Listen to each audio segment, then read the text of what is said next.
नमस्कार, आप देख रहे हैं सबसे बड़ा सवाल। मैं हूं आपके साथ प्रीति रघुनंदन। आज दिल्ली में दो बड़ी रैलियां हुई। पहली रैली कांग्रेस अध्यक्ष सोनिया गांधी ने की।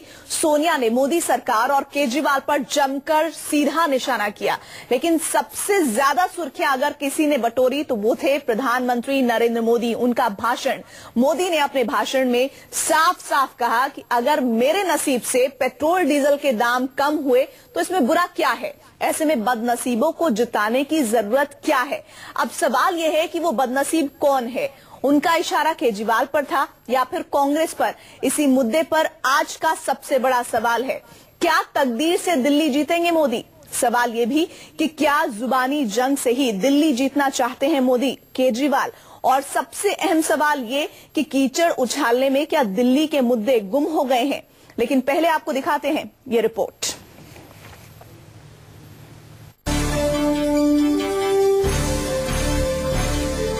दिल्ली में वोटिंग की तारीख जैसे जैसे नजदीक आ रही है, सियासी दलों के बीच जुबानी हमले हर रोज नई शक्ल अख्तियार कर रहे हैं।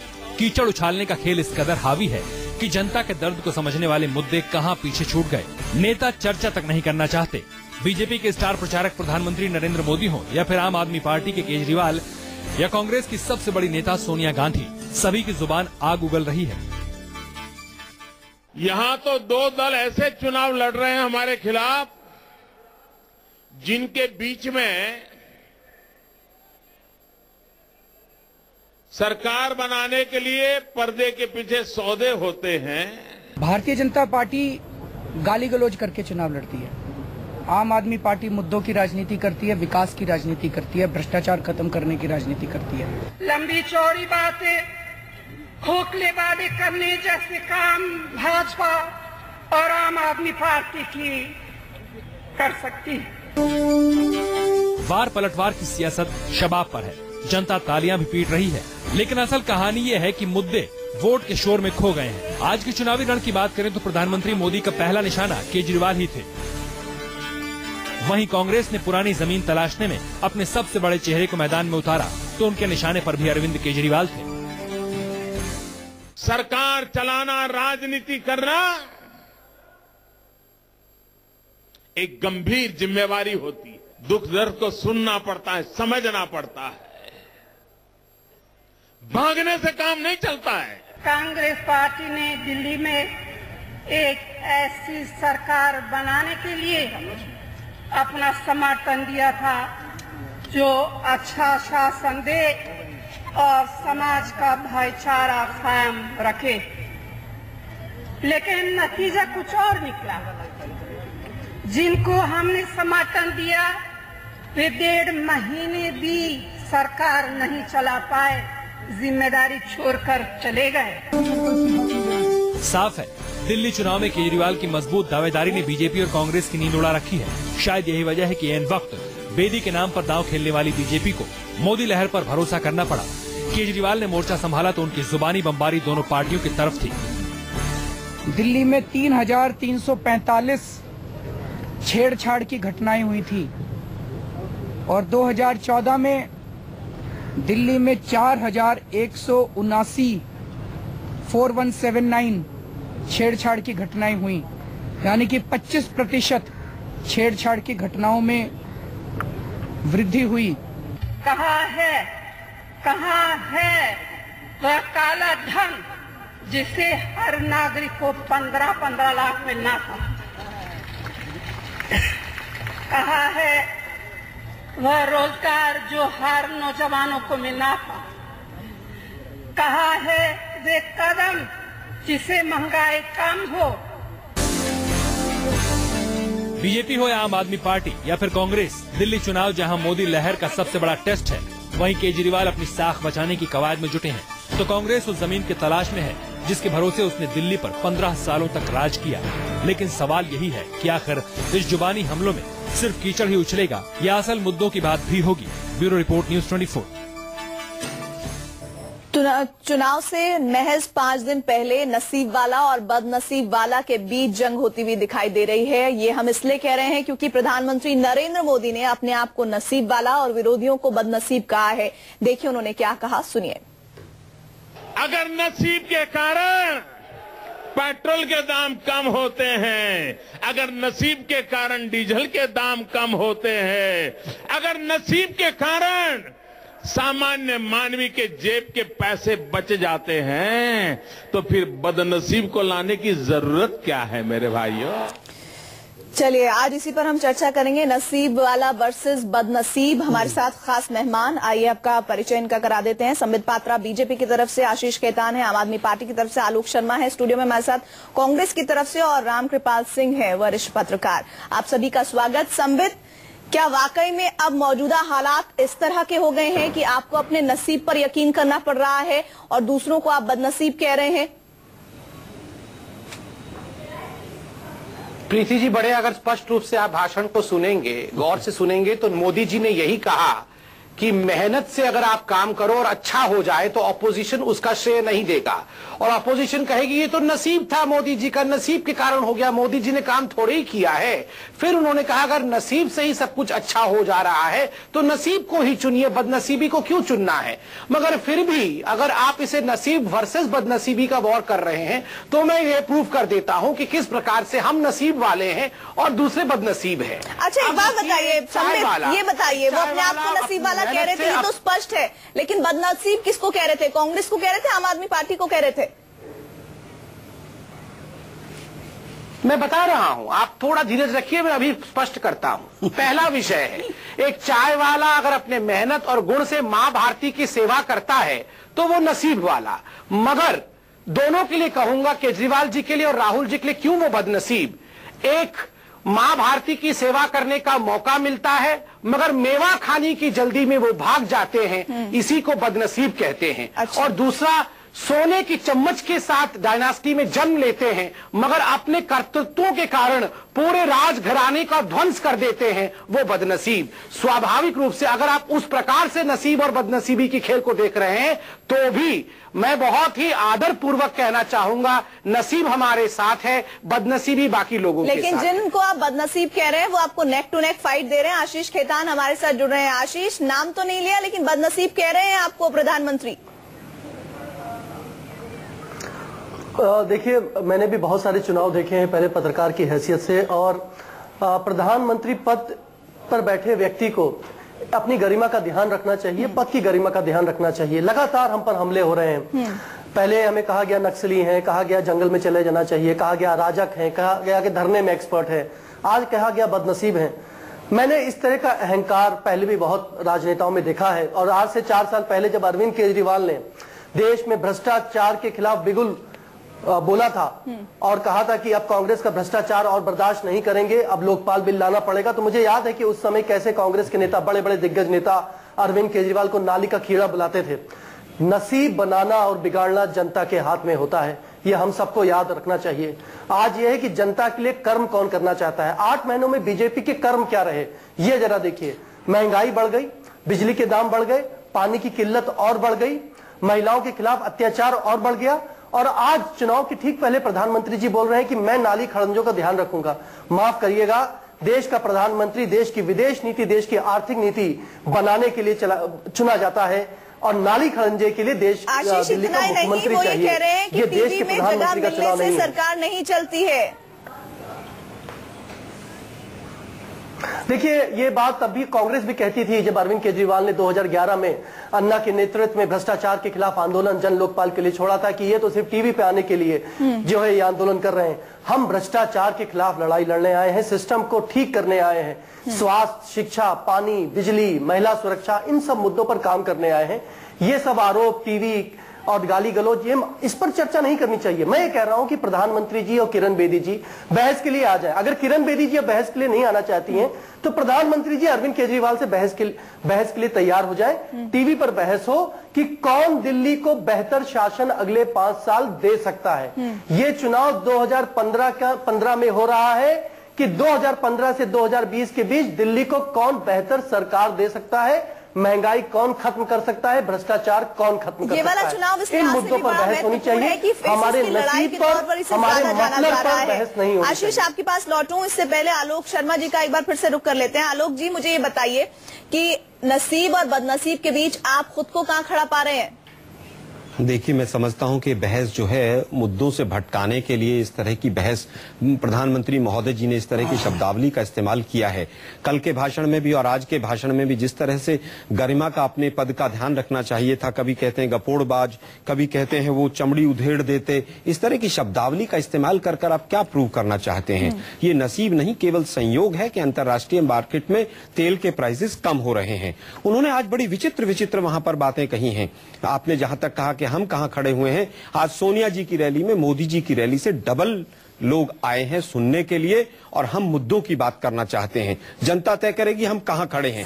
आज उन्होंने कहा, नहीं, मैं अपनी बात नहीं है ना कि ये कोई बात नहीं, हम नहीं, वोट में भी कोई बात नहीं, हम नहीं मानते हैं कि हो सकता है भीड़ में से आधे लोग केवल सुनने के लिए आए हों, लेकिन मैं कहना चाहता हूं आज मोदी जी ने कई वक्तव्य बड़े अजीबोगरीब दिए। उन्होंने कहा दिल्ली को एक जिम्मेदार सरकार चाहिए, तो क्या पिछले 8 महीने से जिम्मेदार सरकार बीजेपी नहीं दे रही थी? उन्होंने कहा, कभी कहते हैं मैं द्वारका वाला हूं, मैं असली द्वारका वाला हूं, मैं दिल्ली वाला हूं, मैं बनारस वाला हूं, मैं गुजरात वाला हूं। अरे प्रधानमंत्री हैं आप, हिंदुस्तान के हैं, आपको इस तरह की शब्दावली जो है वो शोभा नहीं देती है। उन्होंने दूसरा वक्तव्य दिया कि झूठ का साया जितना इस चुनाव में है शायद कभी न रहा हो। उन्होंने वहीं से अपने मन से 2 बड़े बड़े झूठ बोले। मैं उन झूठों को दोहराना चाहूंगा ताकि बीजेपी के प्रवक्ता उसका जवाब दे सकें। उन्होंने कहा हमने अनऑथराइज कॉलोनीज को ऑथराइज कर दिया, ये 2 शब्द हैं। बीजेपी के प्रवक्ता बताएंगे कैसे कर दिया। उन्होंने कहा मेरे आते ही भाइयों बहनों पानी की समस्या सॉल्व हो गई ना। मैं उनसे पूछना चाहता हूं, कोई भी डॉक्यूमेंट बता दीजिए, 1 GMD पानी भी अगर दिल्ली का बढ़ा हो पिछले 1 साल में, क्या मुनक कैनाल ओवरफ्लो होने शुरू हो गई है? यानी कि आप कह रहे हैं, मैं कहता हूं कि पूरी तरह से आज उनका संवाद बोले हैं। साथ ही आम आदमी पार्टी कह रही है कि अहंकार भरा उनका आज का बयान था। हम अहंकार उनका तो था ही था, बीजेपी के जो प्रवक्ता है उनका अहंकार उनसे भी आगे बढ़ा हुआ है। क्या आपको लग रहा है महज 5 दिन रह गए हैं चुनाव वोटिंग से पहले और इस तरह की बयानबाजी हो रही है, बजाय कि मुद्दों को गंभीरता से ले जाने की, बजाय कि उन मुद्दों पर विचार विमर्श होने की, बजाय कि खाका पेश करने की, नसीब और बदनसीब की बात हो रही है? देखिए, संसद और सड़क की भाषा में फर्क होता है। ये चुनावी रैलियां हैं। यहाँ ये सब रैलियां इसलिए की जाती हैं, उनका कौन सफल रहा कौन विफल रहा इसका पैमाना एक ही होता है कि किस पर ज्यादा चर्चा हो रही है। और आज कई रैलियां हुई होंगी, लेकिन आज जिस रैली पर हम लोग यहाँ चर्चा कर रहे हैं, बाकी चैनल में भी चर्चा हो रही है, ईमानदारी से किसी और रैली पर चर्चा नहीं हो रही है। तो जो बेसिकली पर्पस ये होता है कि आप मेरी तारीफ करो या मेरी बुराई करो, लेकिन आप तवज्जो दो, मतलब कहीं न कहीं से आपका ध्यान मैं खींच रहा हूं, यही सफलता होती है। आज जो भी कहा मैं उस पर नहीं जा रहा हूं, बहुत सारी चीजें कही जाती हैं और मैंने जैसे कहा कि हर पार्टी 70% उसमें हमेशा झूठ बोलती है, तमाम तरह की बातें करती है। कल की रैली में खुद मोदी जी कह चुके हैं, झूठे वादे किए जाते हैं, तमाम चीजें की जाती हैं। लेकिन आज की उनकी जो रैली रही है, बात आप मानेंगे, अब तक जो चुनावी रैलियां हुई हैं उसमें सबसे महत्वपूर्ण और सबसे प्रभावी रैली रही है। चाहे वो रैली किसी को मतलब नाराजगी पैदा करती हो या वो। दूसरी बात मैं कहना चाहता हूँ, नहीं, आलोक जी तो कह रहे हैं कि सोनिया गांधी की रैली में ज्यादा भीड़ थी। नहीं, एक सेकंड, मैं भीड़ नहीं कह रहा हूँ, मैंने प्रभावी कहा है। मेरी बात सुनिए, आपने खुद सोनिया गांधी की रैली पर शायद इतना नहीं टाइम दिया होगा जितना इस मोदी की रैली टाइम दे रही, इससे ज्यादा ताल लगा लीजिए। दूसरा मैं कह रहा हूँ, बदनसीब शब्द जो है व्यक्ति को बुरा नहीं कहता, बल्कि सिंपैथी होती है। हम लोग कहते हैं देखो बेचारा कितना बदनसीब है, ये आदमी इतनी मेहनत किया लेकिन नसीब ने साथ नहीं दिया। तो कृपया, बदनसीब कोई गाली नहीं है। कई बार बदनसीब एक सिंपैथी भी किसी के प्रति करता है। जी, ये नसीब की बात है, इसीलिए यहाँ पर चर्चा में शामिल किया जा रहा है, क्योंकि प्रधानमंत्री होते हुए, पूरे देश को रिप्रेजेंट करते हुए, अगर आप नसीब और बदनसीब की बात करते हैं, खुद को नसीब वाला और दूसरे को, विरोधी पार्टी को बदनसीब कहते हैं, तो सवाल तो उठता है। ऐसे में सम्मित सवाल आपसे आ रही हूं मैं आपके पास, सम्मित सवाल आप पर ये कि आप अहंकार के तौर पर इस तरह की शब्दावली इस्तेमाल कर रहे हैं, खासतौर पर प्रधानमंत्री के संदर्भ में। ये आम आदमी पार्टी का आरोप है और साथ ही साथ आज मंच से नरेंद्र मोदी ने कई झूठ बोले, ये कांग्रेस का आप पर आरोप है। देखिए, मैं एक एक करके आरोपों को खारिज करता हूं। जहां तक भाषा पहले अहंकार को बोलिए, मैं कांग्रेस और आम आदमी पार्टी दोनों को याद दिलाता हूं। मैं अपने हिसाब से जवाब दूंगा। भाषा को देखिए, जहर की हुए चूहे, मौत के सौदागर, ये तो बहुत ही पार्लियामेंट्री लैंग्वेज थे, इसलिए नसीब आपने भी तो भगोड़ा कहा, आपके भी तो कैंडिडेट कहते हैं बंदर की तरह उछल कूद करते हैं। एक सेकेंड, आज ये गाली भरा बयान दिया गया है वीरेंद्र सिंह के द्वारा। प्रीति जी, आपने मुझे एक सवाल पूछा है और जिस प्रकार आप बाकी प्रवक्ताओं को निर्विरोध बोलने का मौका दे रही थी, मैं आशा करता हूं कि आप हमें भी निर्विरोध बोलने का मौका दे, उसके बाद जरूर पूछें। मैं इतना कहूंगा कि अभी कांग्रेस के प्रवक्ता आपत्ति जता रहे थे, मोदी जी ने कहा मैं बनारस का हूं, मैं दिल्ली का हूं, मैं हिंदुस्तान का हूं, वो क्या है? असली द्वारका वाला हूं। लोग कहते हैं असली और नकली कैसे होते हैं? तो क्या हिंदुस्तान के आदमी नहीं कह सकते हैं? ये बीच में कौन बोल रहा है? इटली के लोग आके अपने आप को हिंदुस्तान की बहू कह सकते हैं, तो हिंदुस्तान का लड़का अपने आप को हिंदुस्तानी नहीं कहेगा तो क्या कहेगा? हमेशा जो है कहीं ना कहीं मुद्दों से भटका कर बिलो द बेल्ट हिट करना चाहती है, क्योंकि 8 महीने में उनको कोई दिल्ली में काम नहीं कर पाए हैं वो लोग। मैं समझता हूँ पूरी तरह से बीजेपी जो है कंफ्यूज हो गई है। आज अपने प्रदेश अध्यक्ष का फोटो जो पार्टी अपने बैकड्रॉप में नहीं लगा सकती है, जो अपना कैंडिडेट बाहर से उठाकर लाती है, वो पार्टी दिल्ली का विकास करेगी। इनका सीएम का कैंडिडेट कहता है कि अगर मैं जीता तो ठीक है, नहीं तो मैं हार्वर्ड चला जाऊंगा। ये दिल्ली का विकास करेंगे? नहीं आलोक जी, आप जब पकड़े जाते हैं तो आप ऐसे हताश मत होइए। हम पकड़े नहीं जाते हैं, हम मुद्दों की बात कर रहे हैं और आप हमेशा मुद्दों से भागते हैं। अभी आपने आपत्ति किया था ना, मोदी जी का 4 भाषण उठा लीजिए और कट पेस्ट करके टेप चला दिया दिल्ली वाला क्यों? उसके अलावा उस भाषण में कुछ मैंने बताया ना, जब इटली से आए लोग अपने आप को हिंदुस्तानी बता सकते हैं तो क्यों? अगर कोई नागरिकता ले ले तो हिंदुस्तानी है, लेकिन प्रधानमंत्री कहे कि मैं इस गाँव का हूँ तो वो आपत्तिजनक है। छोड़िए ना, प्रधानमंत्री देश का होता है। आप उत्तर दीजिए ना, आप घिर गए हैं। नहीं, मैं कहीं नहीं गिरा हूँ, मैं उत्तर देता रहा हूँ आपको। 12th प्लेयर बता दीजिए, मोदी दिल्ली के, गुजरात के, बनारस के, आप ही बता दीजिए। आप बता दीजिए कहाँ के? आपने आप घिर गए हैं उनपे समय पे। मैं बिल्कुल आप ऊटपटांग वक्तव्य दे रहे हैं, कमरी उधेड़ देंगे, गपोड़बाजी। आज तक हिंदुस्तान के इतिहास में इस तरह की शब्दावली का इस्तेमाल किसी प्रधानमंत्री ने नहीं किया होगा। चलिए अब संबित को सुन लेते हैं। आलोक जी, चैनल पर बैठकर मुस्कुराने से देश का विकास नहीं होगा। मौत आप बताइए, 8 महीने में किसी प्रधानमंत्री ने मौत के साथ शब्द का इस्तेमाल नहीं किया था, और अगर किया था तो किसी कंटेक्स्ट में किया था वो। आप बताइए ना, 8 महीने में दिल्ली में आपने क्या किया? ना नसीब और बदनसीब कौन से बुरे शब्द है? बदनसीब को बदनसीब तो कह ही रहे हैं, आप नसीब से आए हैं। आप हम सब कह रहे हैं कि आप अपने कर्मों से आए हैं। हम तो कह ही रहे हैं कि आप अभी भी दिल्ली में नसीब के भरोसे कर दिया। हम तो आपकी बात से एग्री कर रहे हैं। क्या हो सकती है बताइए? हम तो सिंपथाइज करते हैं राहुल गांधी से। संबित कह रहे हैं बदनसीब सिंपथाइज करते हैं, है ही नहीं, इसमें कोई आपत्तिजनक है ही नहीं। अच्छा, हाँ, देखिए, प्रधानमंत्री पद की हम बहुत इज्जत करते हैं, बहुत सम्मान करते हैं, और उस पद पर जो भी व्यक्ति बैठा होता है उससे देश को बहुत उम्मीदें होती हैं। आज जब प्रधानमंत्री जी ने ऐलान किया कि वो दिल्ली में चुनाव से पहले 4 रैलियां करेंगे, तो दिल्ली की जनता को बहुत उम्मीदें थी कि दिल्ली के लिए कुछ एक बहुत बड़ी स्कीम लेकर आएंगे, निश्चित कार्यक्रम रखेंगे, जैसा वो पहले करते थे चुनाव के पहले, लोकसभा चुनाव के पहले, कि गरीबी दूर कर देंगे, बहुत हुई महंगाई की मार, बहुत हुआ भ्रष्टाचार, बहुत हुआ बिजली पानी का हाहाकार, बहुत हुआ महिलाओं पर वार, अब की बार मोदी सरकार। तो हमें उम्मीद थी कि वो कुछ कहेंगे कि हम ऐसे गरीबी दूर करेंगे, ऐसे महंगाई कम करेंगे। कुछ कहा नहीं। अगर किसी भी प्रधानमंत्री का भाषण, 30 मिनट का भाषण, अगर 20 मिनट से विपक्षियों पर उंगलियां उठाने पर, बदनसीब, नसीब, जंगली, नक्सली, धरना, इस पर किया जाए, तो ये सवाल मन में जरूर आता है कि क्या आज भारतीय जनता पार्टी के पास दिल्ली को देने के लिए कुछ नहीं है? और क्या भारतीय जनता पार्टी आज बड़े सवालों से, असली सवालों से, जनता के सवालों से पीछे भाग रही है, हट रही है, उस पर बहस नहीं चाहती है? क्यों भारतीय जनता पार्टी आज महंगाई के मुद्दे पर बात नहीं कर रही है? क्यों प्रधानमंत्री जी आज जब इस मंच से खड़े होकर नारे लगाते हैं तो क्यों नहीं कहते हैं अच्छे दिन आने वाले हैं? 8 महीने तक पहले कहते थे ना अच्छे दिन आने वाले हैं। अगर उन्होंने काम किया है दिल्ली में 8 महीनों में, अगर गरीबों के लिए काम किया है, झुग्गी झोपड़ी 5 तोड़ी है, पानी की किल्लत बढ़ी है, बिजली के दाम 15% बढ़े हैं, महंगाई बढ़ी है, भ्रष्टाचार बढ़ा है, बीजेपी का एमसीडी में 8 साल से शासन है, बीजेपी को खुद पता है एमसीडी में तमाम सीएजी की रिपोर्ट है, साल में 5 से 7 हजार करोड़ रुपए का घोटाला होता है। आज इन मुद्दों पर बात नहीं कर रहे हैं। सिर्फ अरविंद केजरीवाल मफलर पहनता है। अरविंद केजरीवाल की पार्टी की जमानत जब्त हो गई थी लोकसभा चुनाव में, वो बदनसीब है। वो नक्सली है। अगर जब इस तरह की शब्दावली का प्रयोग होता है और मुद्दे पीछे कर दिए जाते हैं, तब मन में संशय होता है कि कुछ ना कुछ नियत में खोट है।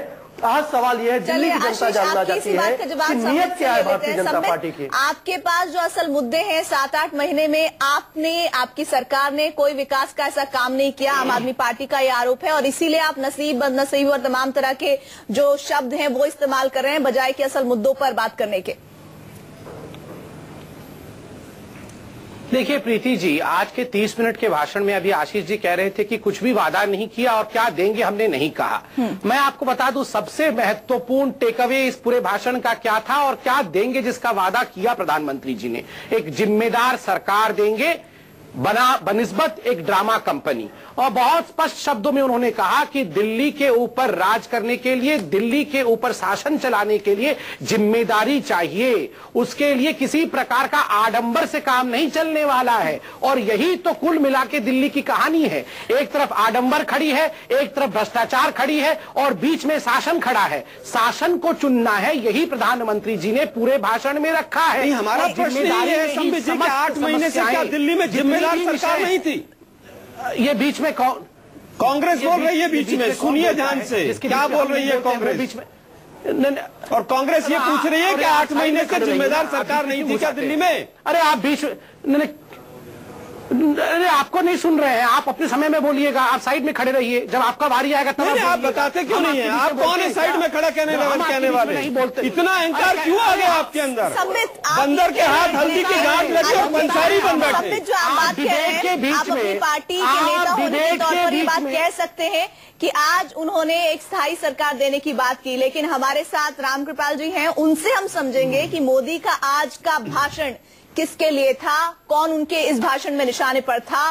सब जानते हैं, जिसने भी ये भाषण सुना है, अरविंद केजरीवाल को उन्होंने सीधे सीधे टारगेट पर लिया। इसी पर हम आगे बातचीत करेंगे। और तो दिल्ली का चुनाव, वैसे तो आपने ये शब्द फिल्म के सुने होंगे जिसमें नसीब वाला और बदनसीब वाला शब्द अमूमन इस्तेमाल किए जाते हैं, लेकिन आज देश के प्रधानमंत्री ने दिल्ली की जनता को कहा है कि मैं नसीब वाला हूं और बदनसीब वालों की सरकार आप नहीं चाहते तो हमें वोट कीजिए। लेकिन सीधे तौर पर सवाल ये कि क्या सिर्फ और सिर्फ नसीब के बिहाफ पर, उसके बल पर जनता जो है दिल्ली की वो वोट करने जाएगी बीजेपी को, जो काफी काउंटर लगातार आम आदमी पार्टी की तरफ से मिल रहा है, क्या वो इस नसीब के बिहाफ पर कम हो जाएगा? हम इसी पर चर्चा कर रहे हैं। हमारे साथ रामकृपाल जी है। रामकृपाल जी, आपने ब्रेक से पहले बात कही थी, आपने कहा कि कई बार जब आप इस तरह की शब्दावली का इस्तेमाल करते हैं तो जब हम कहते हैं बदनसीब, तो बदनसीब को सहानुभूति का भी वोट चला जाता है, वो कांग्रेस के खाते में जाए या आम आदमी पार्टी के? नहीं, बिल्कुल सही आप कहते हैं। आप देखिए, कोई बंदा अगर इम्तिहान देने जा रहा है, बड़ा अच्छा लड़का है और कहीं से पेपर गड़बड़ा गया तो लोग कहते हैं कि बहुत अच्छा लड़का था, नसीब खराब था, नहीं अच्छा मार्क ला पाया। तो बदनसीबी भी, मेरा ये कहना है कि ऐसा उसका भी इंटरप्रिटेशन होता है, क्योंकि देखिए आम जनता में ये प्रचलन है कि सहानुभूति हमेशा निर्बल और कमजोर लोगों के साथ होती है। पराजित के प्रति सहानुभूति होती है, निर्बल के प्रति सहानुभूति होती है। स्कूटर और साइकिल वाले में टक्कर हो जाए, लाख गलती साइकिल वाले की होगी, लोग स्कूटर वाले को पीटते हैं। ये समझ लीजिए जनता में। इसमें हम चाय वाले का एग्जाम्पल भी शुमार कर सकते हैं। चाय वाला कह कर मोदी ने जिस तरह से अपने आप प्रोजेक्शन किया और लोग उनके साथ जुड़े, ये भी एक पक्ष है आपका जो बयान है उससे जोड़कर अगर देखा जाए तो। नहीं, देखिए वो तो चूंकि पुरानी अब चीज हो चुकी है। एक बात जो अभी आप कह रही थी ना, मुद्दे और इसकी बात 4-5 दिन है। देखिए, मैं हमेशा कहता हूं कि उपलब्धि गिनाई नहीं जाती, उपलब्धि महसूस की जाती है। अगर अच्छा हुआ है तो वोटर को मालूम होगा, उसके लिए कम्युनिकेट करने की जरूरत नहीं करे मैंने आपका इतना फायदा पहुंचाया।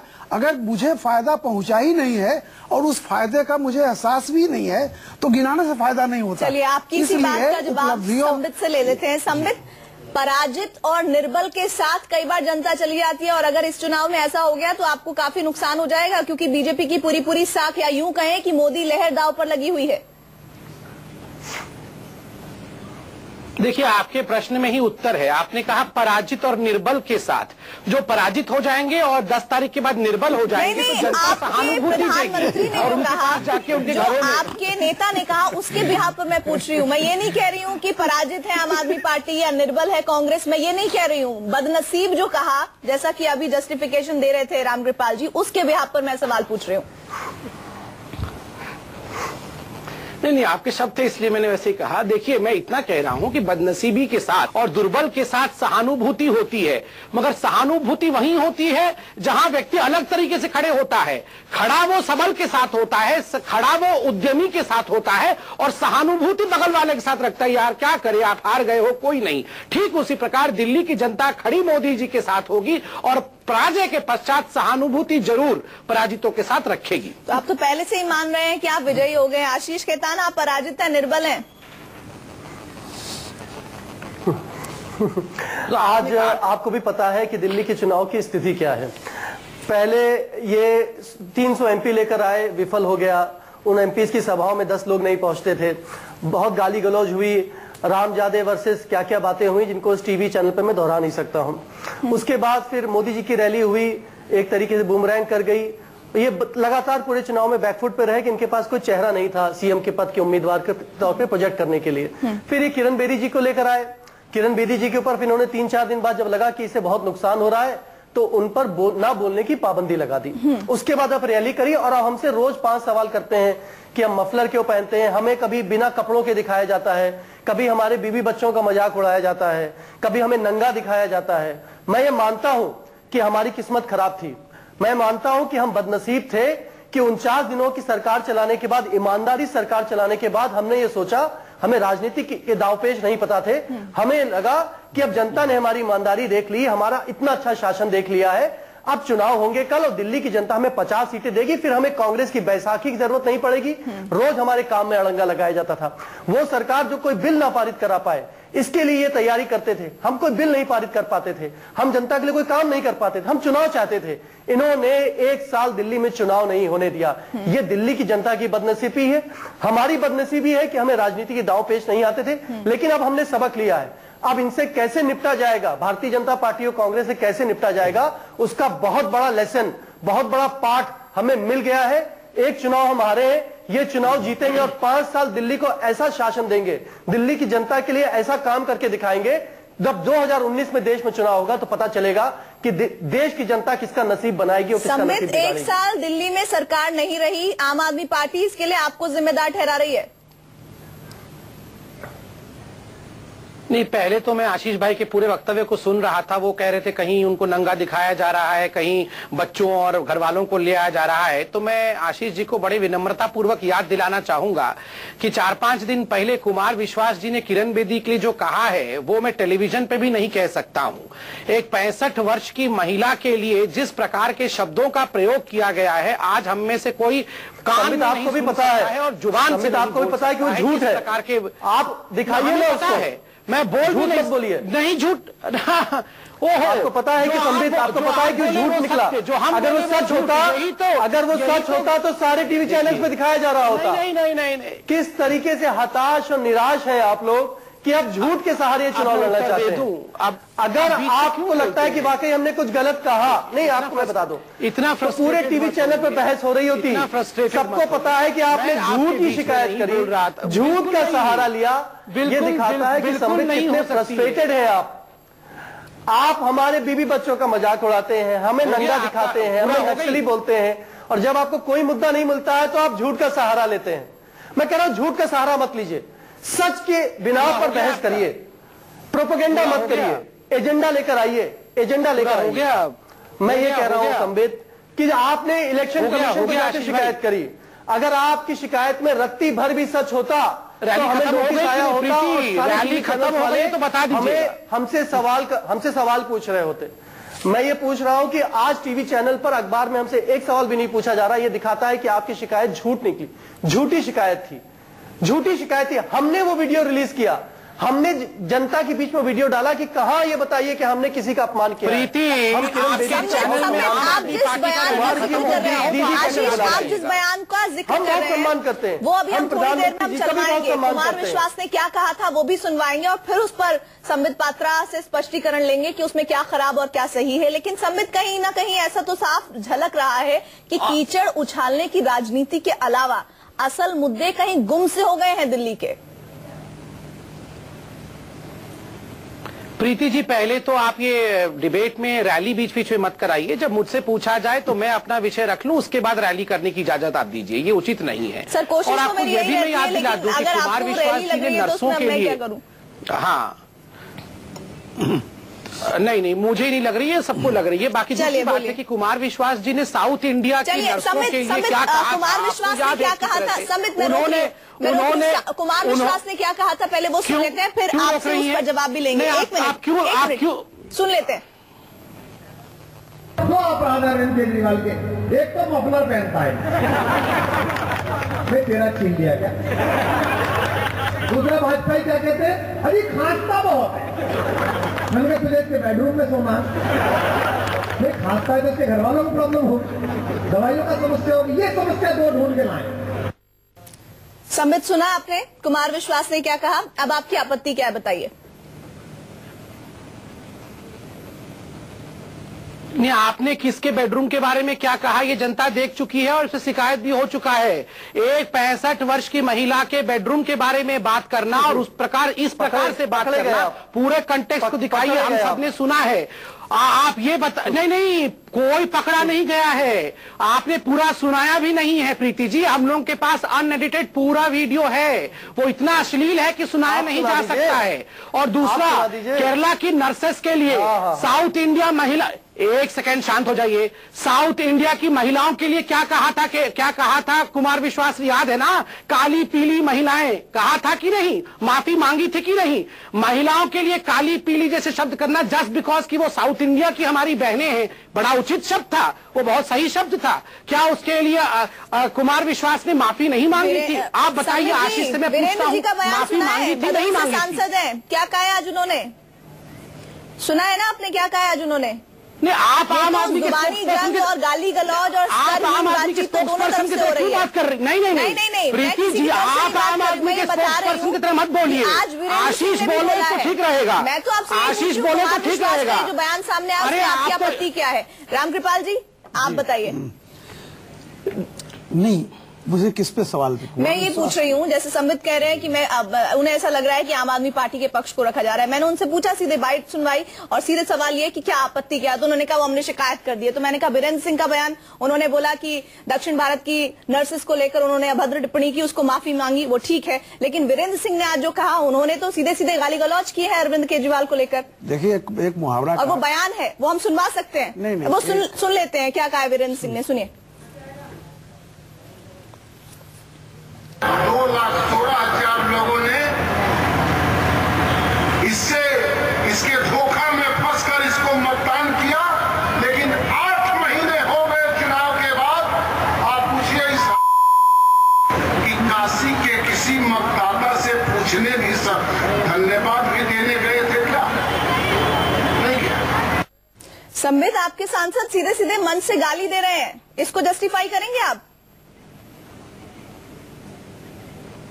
मैं किसी भी गाली को जस्टिफाई नहीं करूंगा, वैसे मैं सुन नहीं पाया उन्होंने क्या बोला है, मगर अगर गाली दी है तो बिल्कुल जस्टिफाई नहीं करूंगा। ठीक उसी प्रकार जिस प्रकार एक 65 वर्ष की महिला को गाली दिया है कुमार विश्वास ने, या साउथ इंडिया की महिलाओं को गाली दिया है आम आदमी पार्टी, बिल्कुल झूठ बोल रहे हैं, जस्टिफाई करता हूं, झूठ मत बोलिए। आप बता दीजिए कि कुमार विश्वास जी ने कोई गाली नहीं दी है।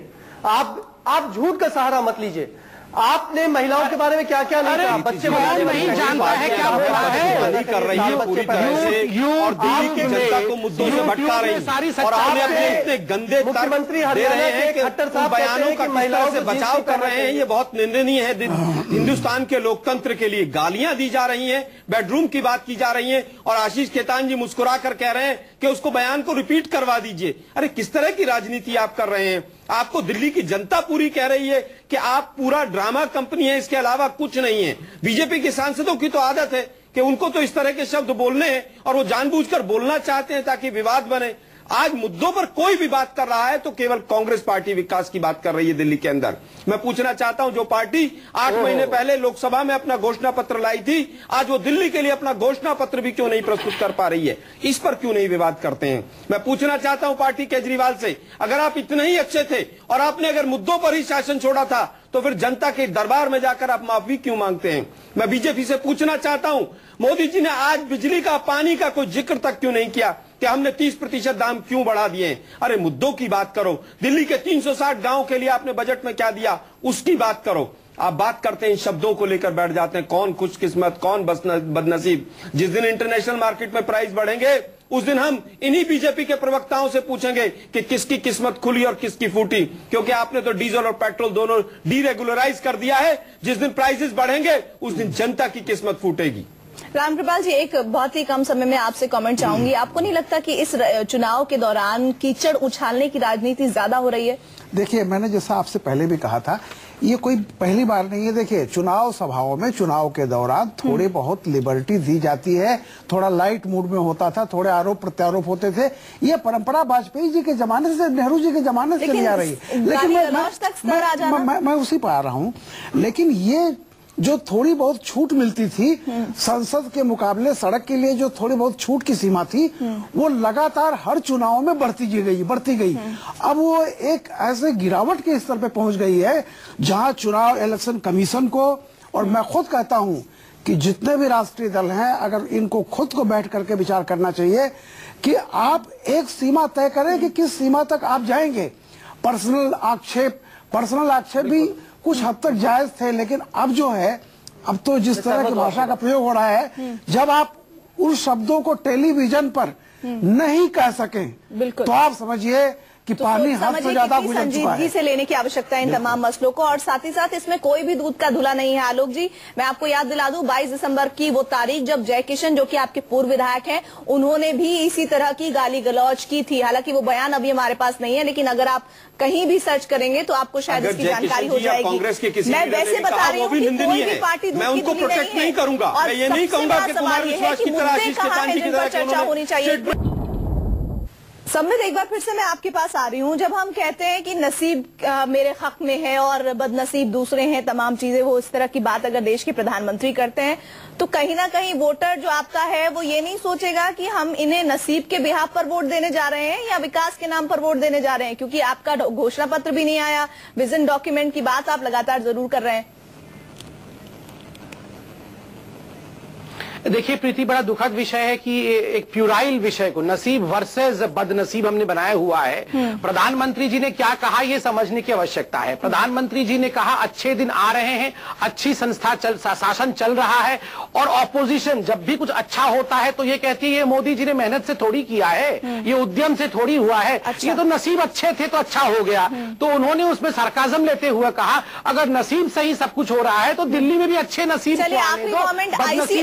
बात कर ले लेते हैं अगर आप आशीष खेतान से। आशीष, आखिरी आपका वक्तव्य मैं जानना चाहती हूँ कि नसीब आपकी वजह से उन्हें कहना पड़ रहा है, नहीं तो वो तो बहुत मेहनत कर रहे हैं। देखिए, जैसे मैंने कहा कि देश नसीब से नहीं चलेगा, दिल्ली नसीब से नहीं चलेगी, कर्म करना पड़ेगा, काम करना पड़ेगा। दिल्ली की जनता के आज बहुत बड़े मुद्दे हैं और वो मुद्दे बड़े होते जा रहे हैं, क्योंकि 8 महीनों में मैं समझ सकता हूं। देखिए, प्रधानमंत्री जी को चीन के दौरे पे जाना है, प्रधानमंत्री जी पहले अमेरिका के दौरे पे गए, ऑस्ट्रेलिया के दौरे पे गए, जापान के दौरे पे गए। वो देश के प्रधानमंत्री, मैं समझ सकता हूँ। दिल्ली का नसीब तब जागेगा जब दिल्ली को एक ऐसा मुख्यमंत्री बनेगा जो 24 घंटे दिल्ली की चिंता करे, नाली, खड़ंजा, बिजली, पानी। लेकिन अभी मौजूदा वक्त में तो कम से कम आशीष ऐसा किसी भी पार्टी की तरफ से नहीं लग रहा है। जिसको जो मौका मिल रहा है वो ये कह रहा है, जिसको जहां पर लग रहा है कि सामने वाली पार्टी यहाँ पर कमजोर हो सकती है, यहाँ पर उसको नीचा दिखाया जा सकता है, उस तरह की राजनीति जरूर हो रही है। रामकृपाल जी आपके पास नहीं आ पाई, आलोक जी दोबारा आपके पास नहीं आ पाई। हमारी तरफ से नहीं हो रही है, हमारी तरफ से ऐसी कोई राजनीति नहीं हो रही है। आशीष, इस पर आगे विश्लेषण फिर दोबारा कर लेंगे। बहुत बहुत शुक्रिया आप सभी का हमारे साथ जुड़ने के लिए। सबसे बड़ा सवाल में बस इतना ही।